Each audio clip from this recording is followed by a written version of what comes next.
महाभारत की भूली हुई सच्चाई और आधुनिक विज्ञान का खुलासा। क्या सच में श्री कृष्ण की द्वारका समुद्र में समा गई थी? क्या महाभारत केवल एक कथा थी या फिर इतिहास की एक भूली हुई सच्चाई?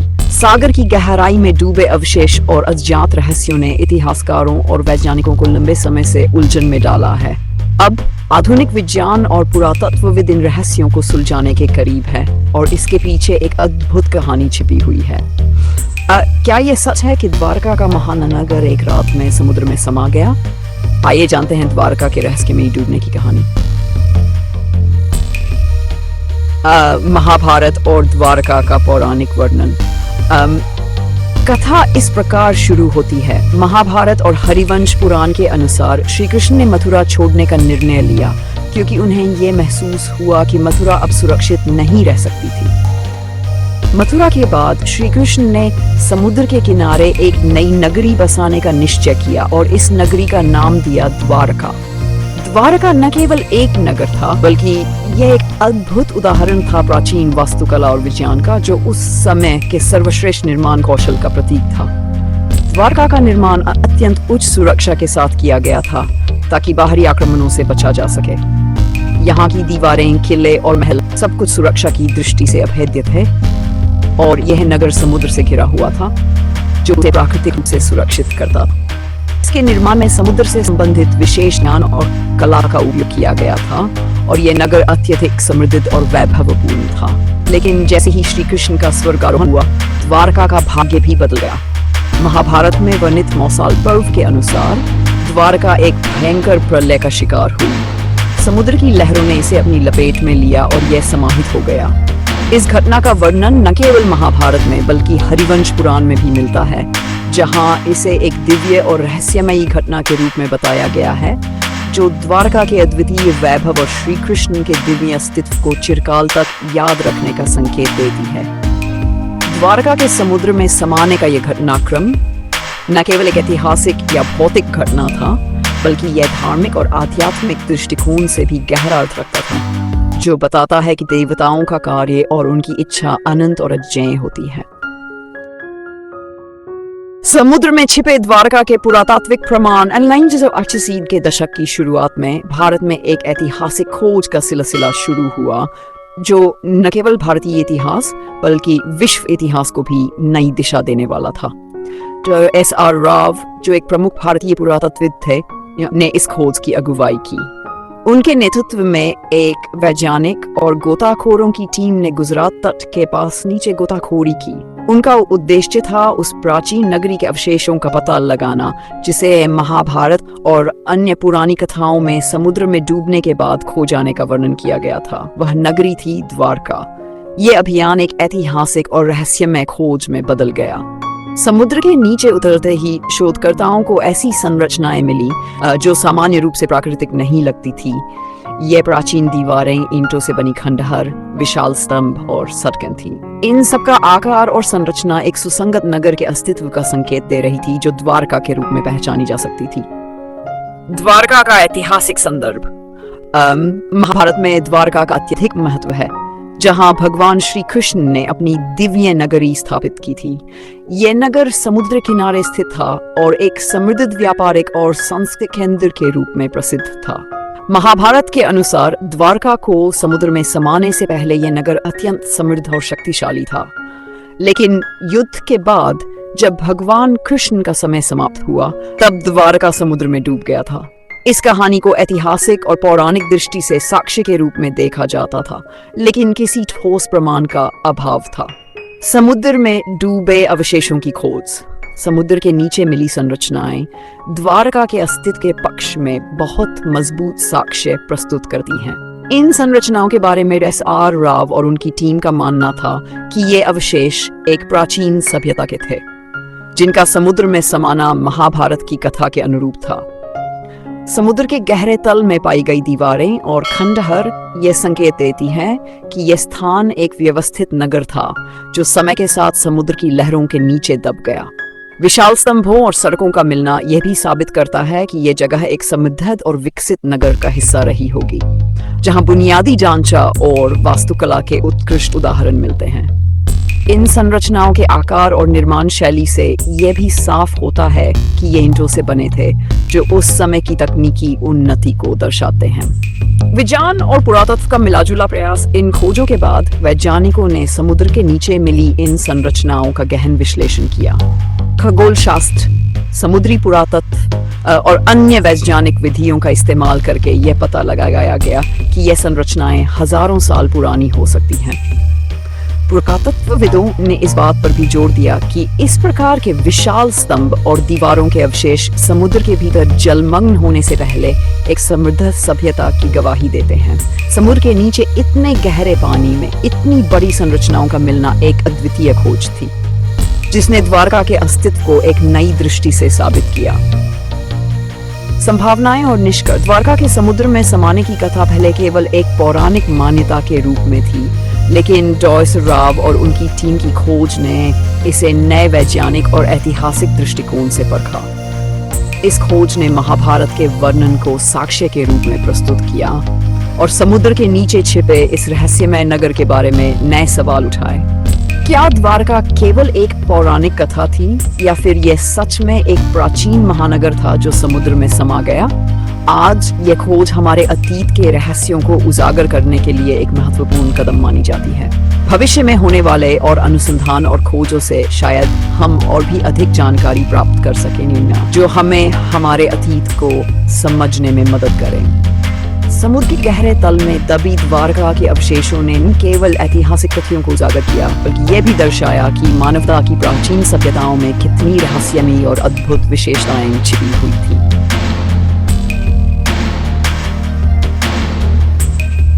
वैज्ञानिक विश्लेषण और रेडियोकार्बन डेटिंग। जब पुरातत्वविदों ने इन अद्भुत अवशेषों की खोज की, तो सबसे पहला कदम था उनका वैज्ञानिक विश्लेषण।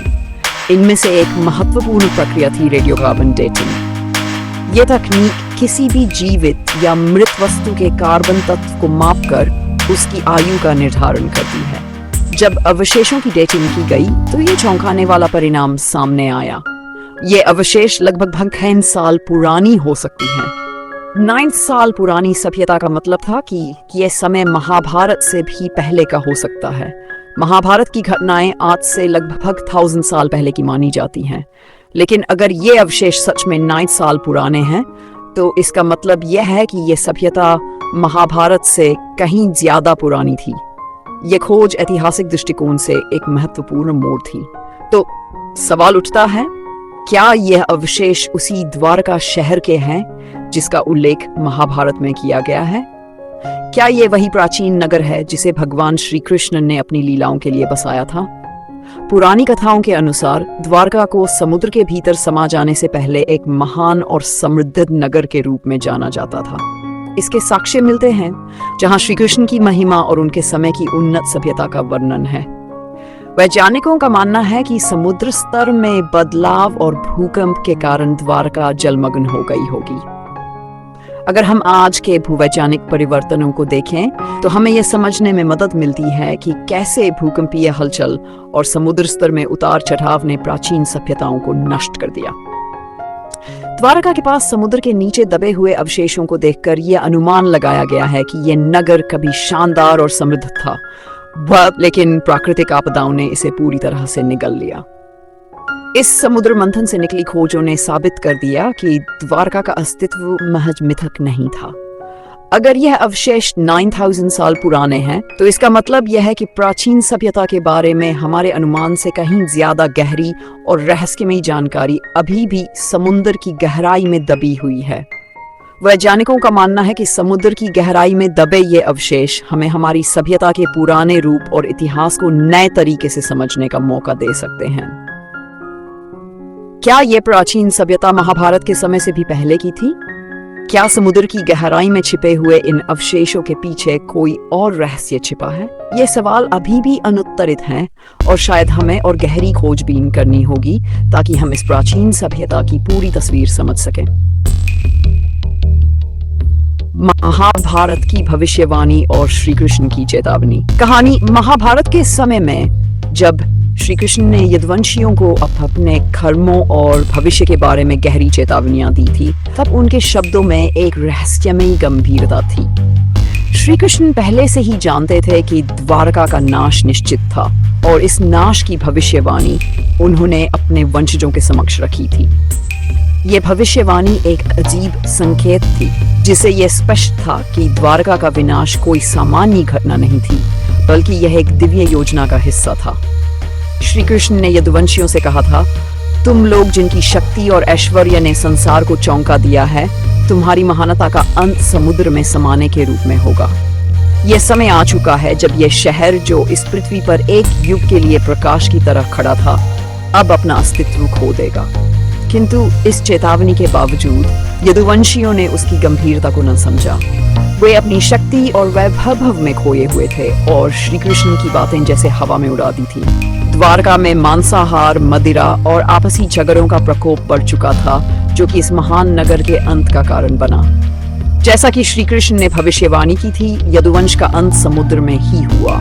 यह एक अद्भुत और द्रुत गति से घटित हुआ। द्वारका नगर समुद्र में समा गया, जैसे वह कभी था ही नहीं। श्री कृष्ण की चेतावनी, जो एक दिव्य संकेत थी, अब पूरी हो चुकी थी।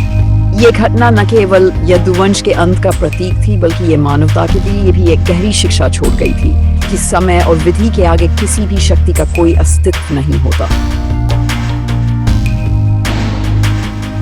द्वारका से जुड़े आध्यात्मिक और धार्मिक पहरगा, श्री कृष्ण की नगरी का अवशेष। गुजरात के समुद्र के किनारे बसा बेट द्वारका एक रहस्यमय नगरी है, जो श्री कृष्ण के समय की प्राचीन द्वारका का अवशेष मानी जाती है। पौराणिक कथाओं और धार्मिक ग्रंथों में इसे एक विशेष स्थान प्राप्त है।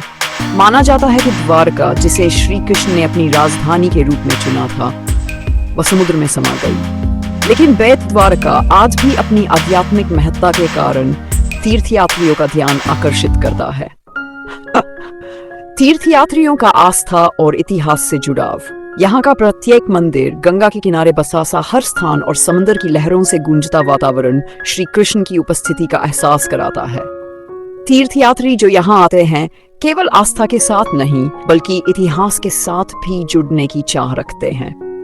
यह स्थल उन्हें उस समय की याद दिलाता है जब श्री कृष्ण ने द्वारका की रक्षार्थ समुद्र से एक अद्भुत महल उठाया था, कि प्रमुख मंदिर और श्रद्धा का अनुभव।